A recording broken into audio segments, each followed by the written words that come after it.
This is my matrix of data that I'm going to walk you through in a second, because today I am encouraging you to take on the scientist role. We are going to be people watching. We're going to be people watchers, detectives and scientists. And remember that, detectives, we're not going to be drawing to conclusions as yet. Let me quote a few things from CIPD, that there is a limited evidence on type of data that is most useful and should be prioritized. And therefore, we're going to look at my little matrix that I've created behind.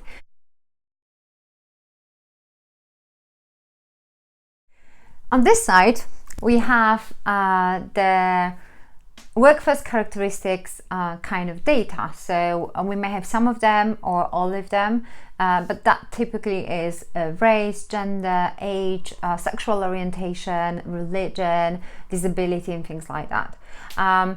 Based on those data, we can know the makeup of our workforce. So, for example, we may say that 35% of our workforce are females and 65% are male. And we can then benchmark those data with what's going on in the same industry or department elsewhere. This type of data will save us later as well.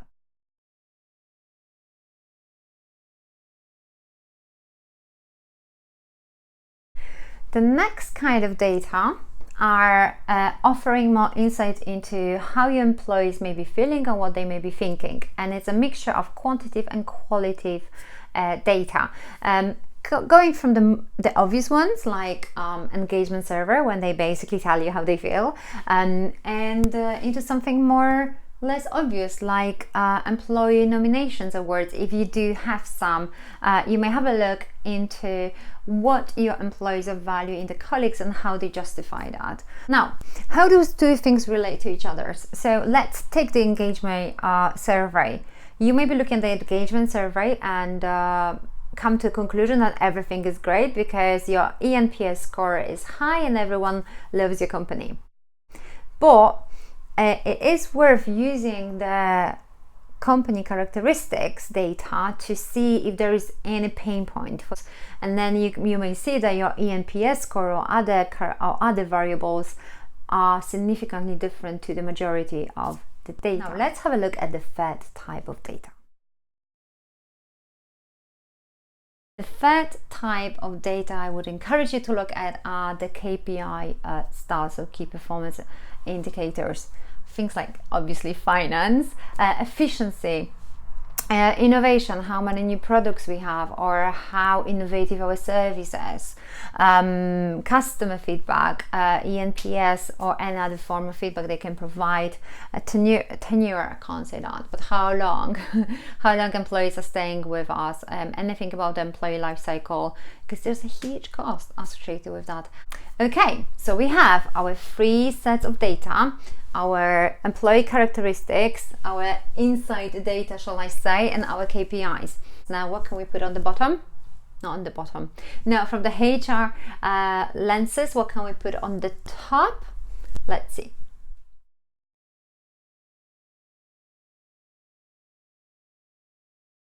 So now we have our fourth element, our employee life cycle, our people processes, something that efficiency is falling now. Something that we efficiently can impact.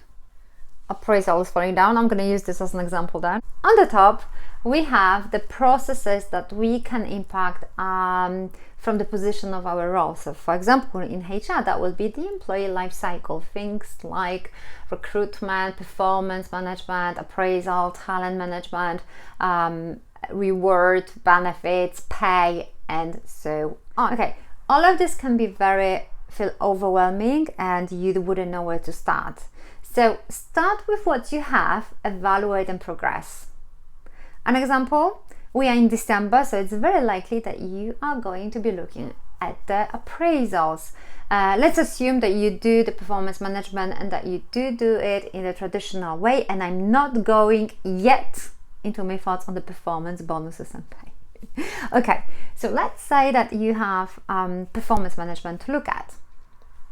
The simple thing you can do is to look at your characteristics, so to see if there are any variances in the scoring of your colleagues depending on the characteristics like gender, age, race, religion, or what have you. This may not indicate that there may be a pain point for further investigation. This is a detective work, and we have to be scientists, so we have to look at what we have and then evaluate and check further. Let's say that we've identified that our ratings are lower for females than for males on average. Okay, so that may suggest that something is going on. What else can we do? We can look into insight data, take the comments from their appraisals and put them into two types of software. One is the word cloud. Put the comments verbatim into that software, and it's going to create you a cloud that tells you what kind of words are used most. This may indicate of what your managers are valuing most in your colleagues. See what that is and what does it tell you. The second tool you can use is the gender decoder software. There are some more sophisticated ones like Texture. If you have it, it's fantastic, use it. It's not only for job ads, but you can also use the free tools that can indicate you the language used by your managers.